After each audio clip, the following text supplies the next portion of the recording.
Filth is a 2013 black comedy crime film written and directed by John S. Baird, starring James McAvoy, Jamie Bell, and Imogen Poots.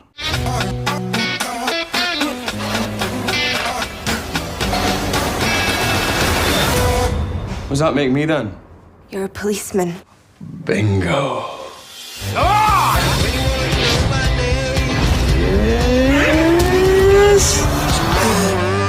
Can I just have a glass of water? Not at all. I've got something else in mind for you.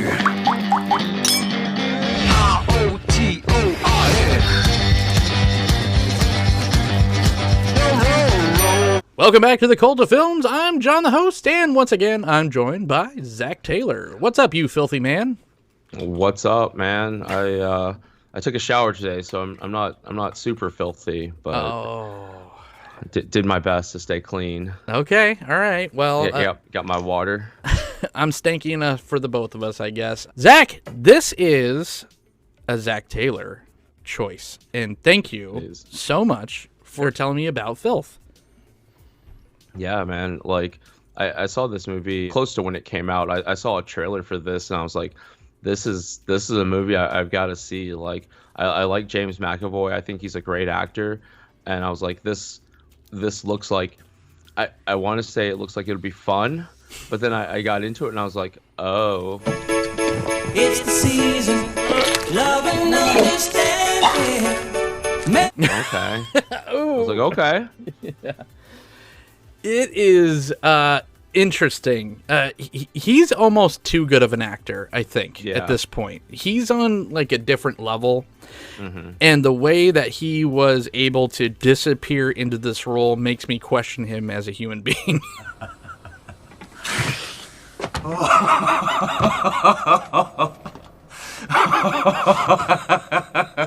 Right?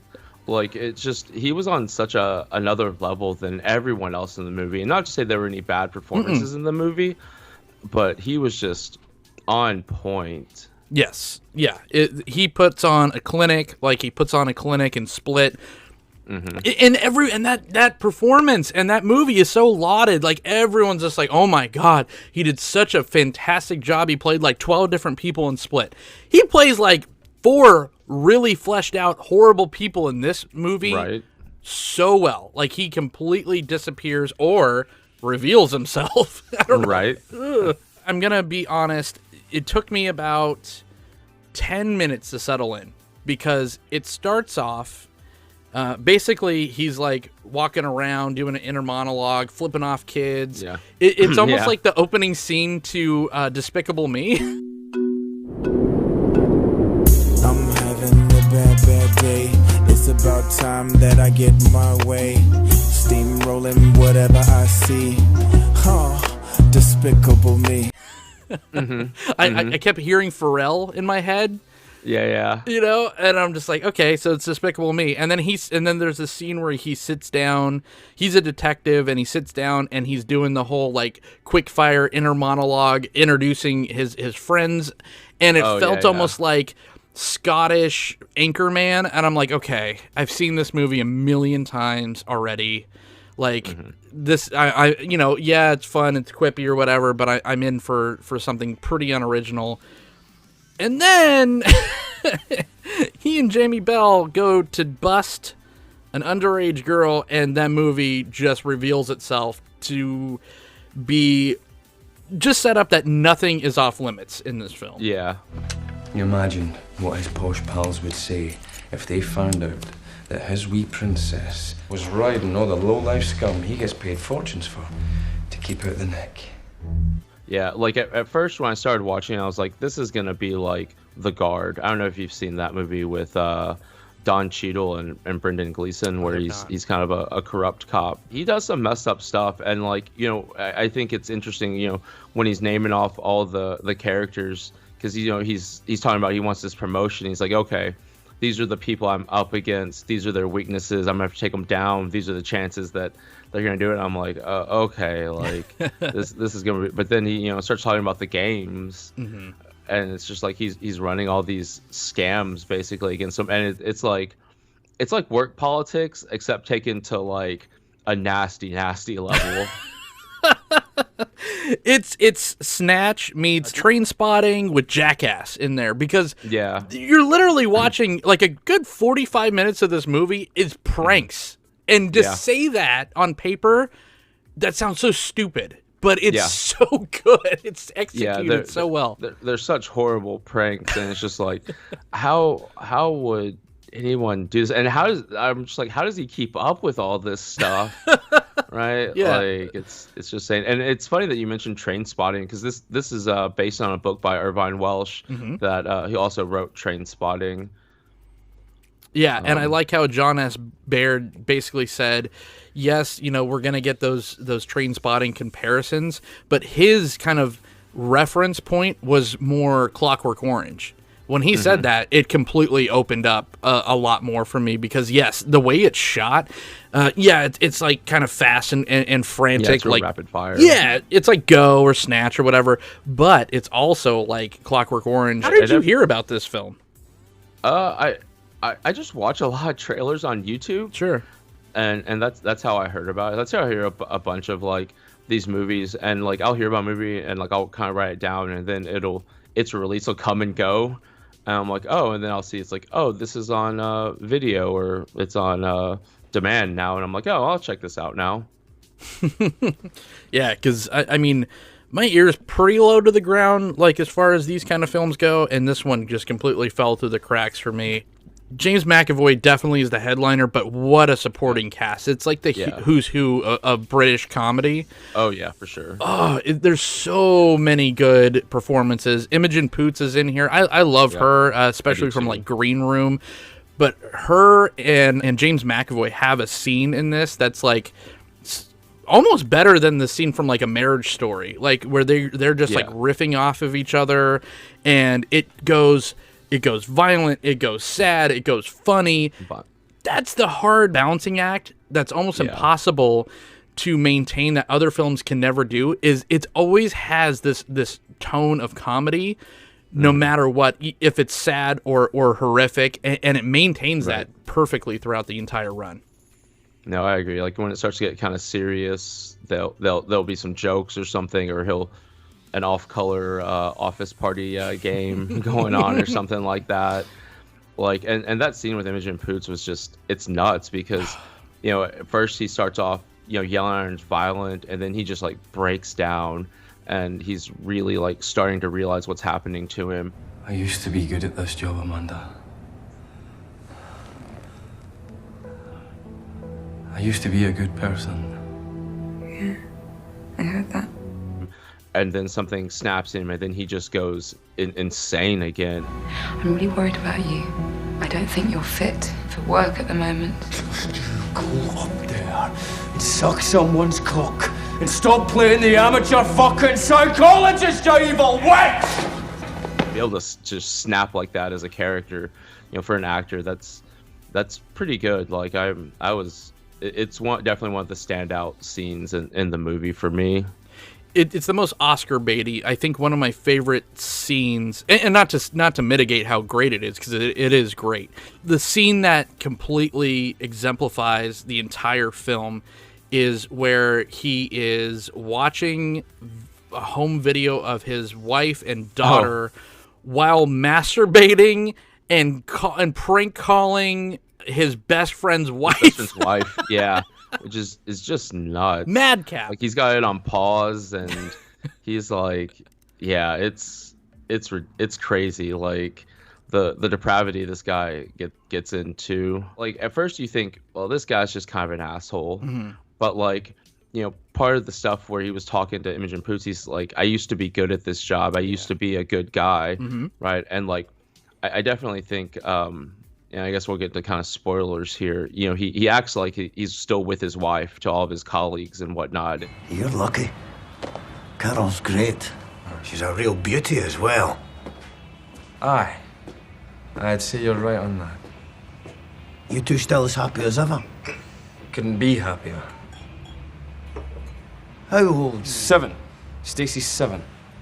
Stacey, aye. not, and he's obviously not. You never see her in the house. He definitely has a mental illness. They say it's bipolar in the description of the movie. I'm not sure if that's accurate or not. It feels like something like that triggered something inside of him, and then he started to lose control of his mental health issues. And the way he deals with it is by playing these games, messing around with hookers, doing coke with his buddy Jamie Bell. The department's rookie and resident junkie. I love the Chang! Everyone's a trope, like all the friends. Like you have the dim-witted cop who's like your Brick Tamlin from like Anchorman or whatever. Then you have, the sidekick with the baby dick, and then you have super racist cop and then super metrosexual cop. So you have all these like tropes. It was a perfect stew of material for him to just kind of like deconstruct these people. So his character, and this is, I guess, what is Filth about? Filth is about James McAvoy's character, Bruce Robinson. He is a detective who is in line for a promotion, and he's our POV character, and we're along with him for the ride on his very worst week of his life.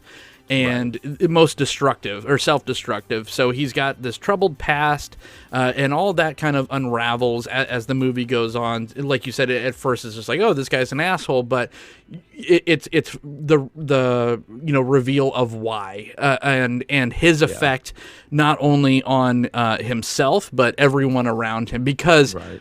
Yes, he's the worst, but he is nothing but charismatic, right? Like, absolutely. He's this black hole that sucks all of his friends into. Everyone wants to be around him, even though he's doing horrible things to them.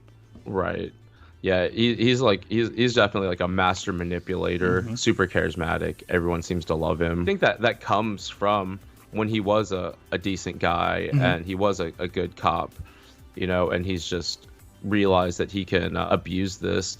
It's like when he tells Eddie Marsden at the lodge, he's like, well, why'd you get into being a cop? And he's like, yeah, all the brutality, the misuse of power. And he's like, oh, you wanted to fight that from within the system? And he's like, hell no, I want to be a part of it. Yeah. He's just like the guy that says all the bad things out loud that people laugh off, right? Because he's just like, yeah, I'm going to take you on a trip and we're going to get hookers and blow. And everyone's like, ha, you guys are so hilarious. Like, have fun on your trip. I packed you a tuna sandwich. It's like, no, like this guy's literally, and we've all known someone like that, right? Like I used to have a guy I lived with that was literally that guy. And you're just like, God, I got to get away from this dude. And the next thing you know, you wake up in a park bench with no underwear on, and it's like, wait, what happened? I feel like that happened to Eddie Marsden's character a couple of times.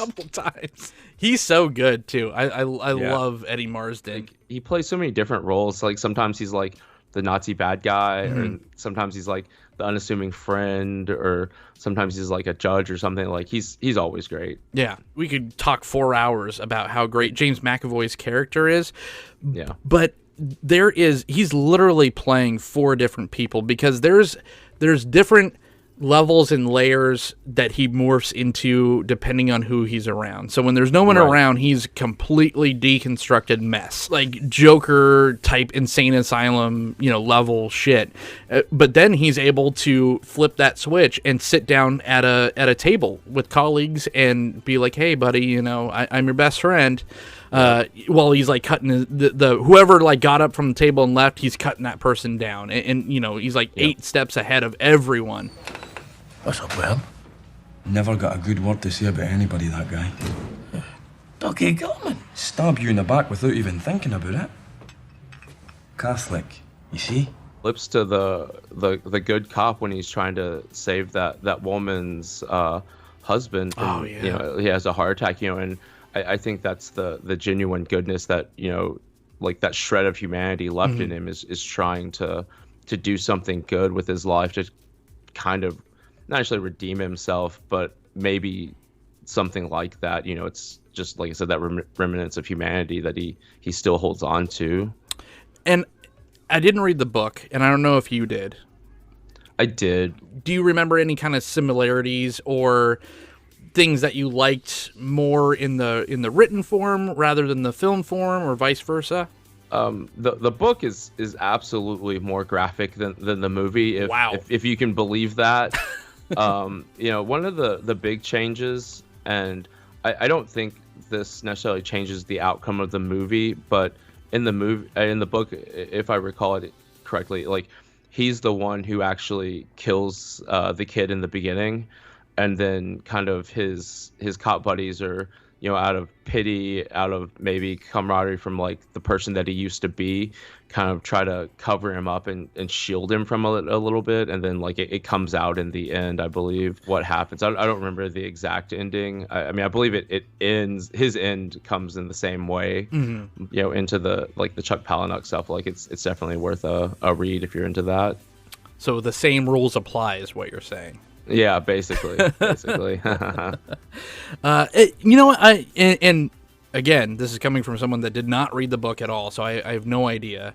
I didn't read Trainspotting. I just watched these films, these adaptations, so that's all I have to go on. I feel like the weakest part, personally, was the reoccurring ghost brother scene, because it never really... I mean, I guess it's like it shows an origin of trauma, and that's what kind of sets him down this path. But then it's just like, I don't know, that commentary kind of messes with me, because like everyone with mental illness doesn't always have to have that. So right. I don't know if I like that, and I felt like it didn't pay off either. So it could have been extracted from the film, and I think it still would have been a banger. Yeah, I completely agree. The tapeworm business. Which that's, I guess, a complaint. Like someone said that on Twitter. They're just like, yeah, cool movie. Wish it had more tapeworm taking over the story.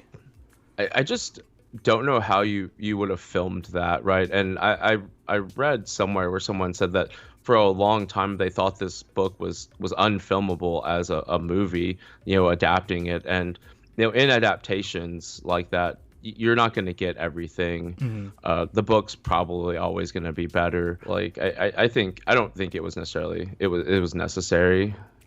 I think that it's by being unfilmable, they knew, the filmmaker knew, James McAvoy knew that this was a 50-50 movie. This was going to turn a bunch of, like, half the audience on. It was going to be their jam, like you and I, and it was going to piss off a lot of people, and those people are probably correct. Yeah, like, I mean, it's an offensive movie. It absolutely is. This is the wonderful thing about being Polish, right? It doesn't really matter if everybody hates your guts as long as they're civil to your fucking face. Is that not right, Maisie? Same rules apply, darling. Same rules apply. Being unfilmable as far as a lucrative... It made $9.1 million. I don't have the budget on this. I can't imagine it being more, because a lot of this was like all in camera, and there's not like a lot of effects. There's some cool inserts of like fun makeup, people in like different costumes, the dream sequences, all that. It's very kind of like Fear and Loathing, and a little bit of Trainspotting in there as well, which...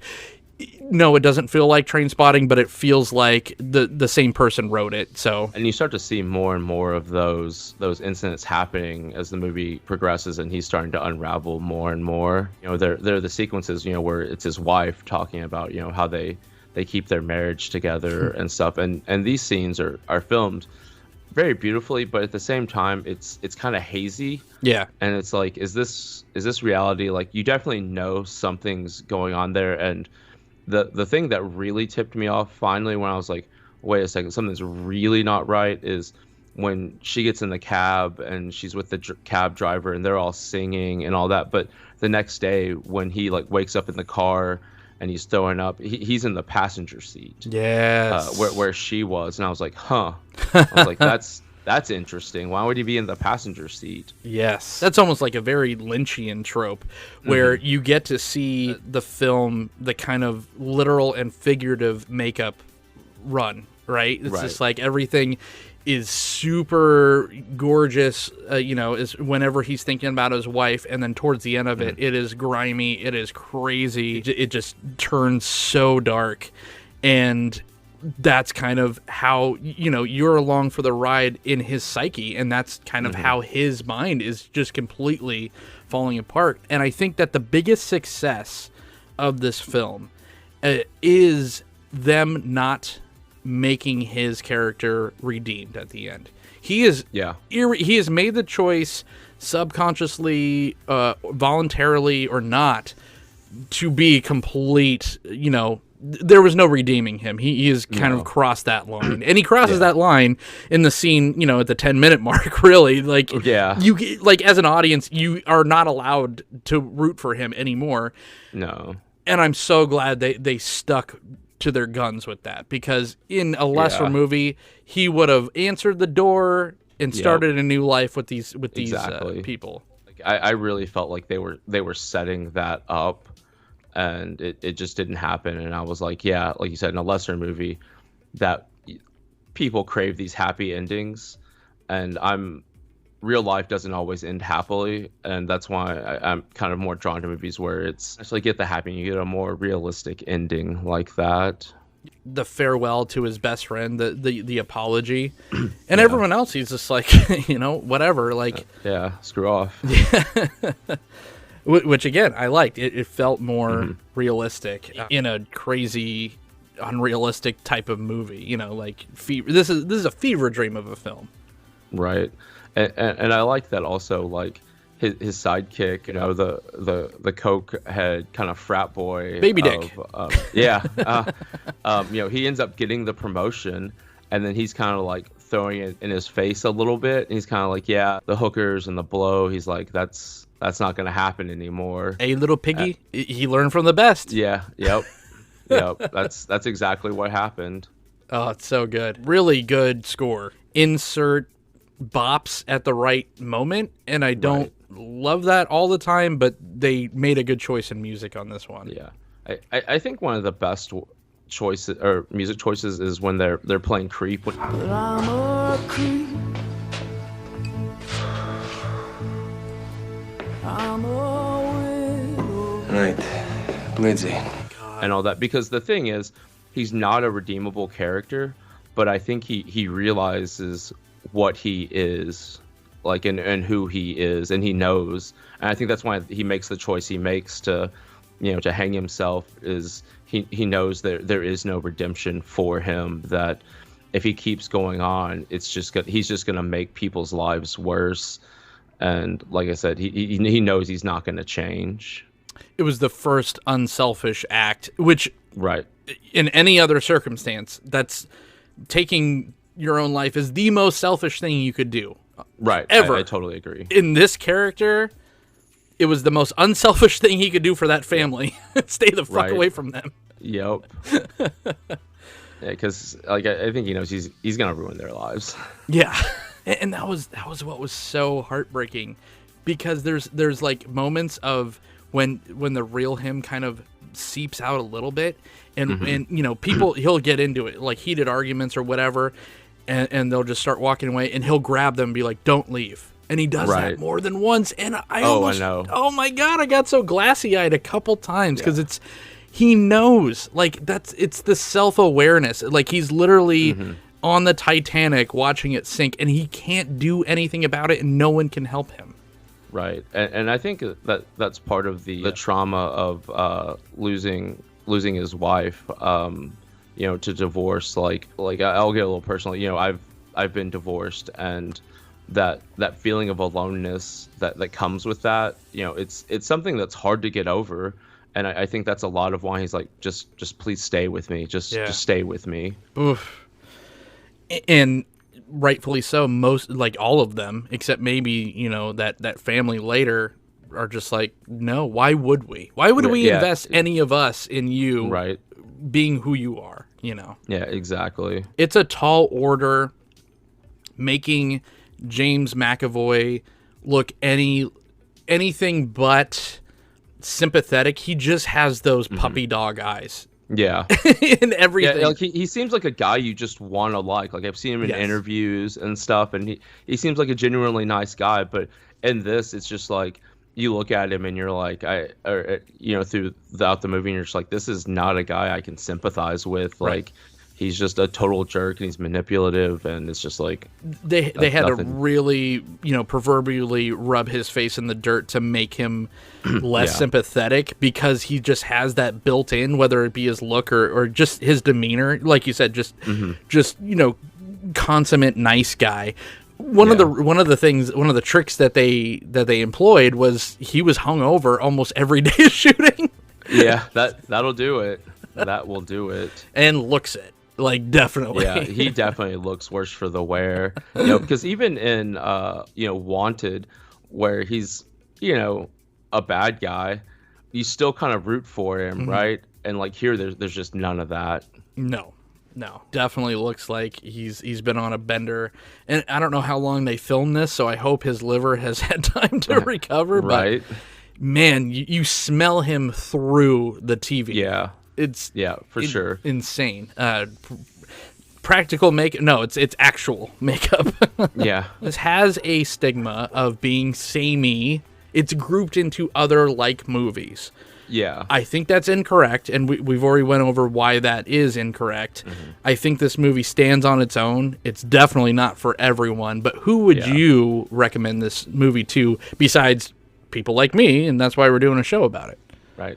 I'd recommend it to people who kind of are into the edgier kind of movies that kind of want to be shocked a little bit and see things like that. Like I definitely think, like, I don't think the movie necessarily was made for shock value. It doesn't glorify any of the behavior. Yeah, no. You repulse me. Can I make that any fucking plainer?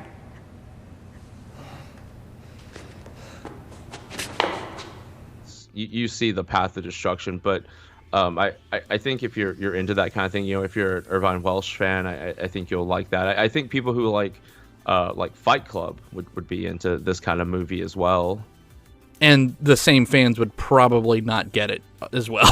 Yeah, you're not wrong. You're not wrong. Yeah. The same rules apply. They'd be like, "Oh, he called her a bitch. Oh, isn't that cool?" Oh. Slap, high five. No, like, you idiot. Oh, they're doing coke and hookers. That guy's got a baby dick. Oh. Totally. Yes. Fans of people that like Fight Club for the right reasons, I guess. It feels a little prescient as well, especially with, not to get too political, but just the state of everything right now. This feels like the final form of a lot of things. Yeah. Yeah, just like society gone all wrong. Yeah. Or, and unfortunately, it's probably not too far off. Like the character of Bruce Robinson is probably, you probably have 10 neighbors like this at this point. Robo's out there. Robo neighbors. Yeah, I definitely recommend this to, man, I don't know. Like, this one's tough because I enjoyed this. It's not something that I would watch a ton of. No. It is a marathon, like, and it's only 90 minutes long, but it felt like it was 4 hours long. It has that same quality as Uncut Gems. Your sphincter's like this. You're just tight the whole time. You're red in the face. You're like, oh my God, daddy hit mommy at the dinner table. Like, it's so uncomfortable for 90 minutes, and to be that wound up and that tension filled, and then you feel bad about yourself because you laughed. Oh yeah. Yeah, for sure. So I don't know who to recommend this for. Just like people like us, I guess, people that are really into cinema and films and that want to see, I guess, this genre kind of turn on its head a little bit, because it lulls you into that, like I said at the beginning, it lulls you into that, oh, I've seen this before, until it just slaps you upside the head. And then it's like, wake up, bitch, like, you're watching something different. I can't thank you enough again, Zach. Like, you got the best credit here on the Cult of Films. Brick, this, on a couple. Hot Rod. No. It's never gonna happen. Never gonna happen. Never gonna happen. Where can everyone find you so you could tell them to go watch Filth? You can find me on Twitter at Z4CK38, and you can find me every Wednesday on the Commander Social Podcast. You can download it wherever your podcasts you download them from. Perfect. You could check me out right here at The Cult of Films. Follow us on Twitter at The Cult of Films. Follow me at John the Host. Listen to this in podcast form like iTunes and Spotify. Leave us a couple keys. Leave us some tapeworms. We need something to chase the lightning as well. Yeah. But until next time, be safe out there. Yeah. Check all your substances before ingesting, and we'll see you next time.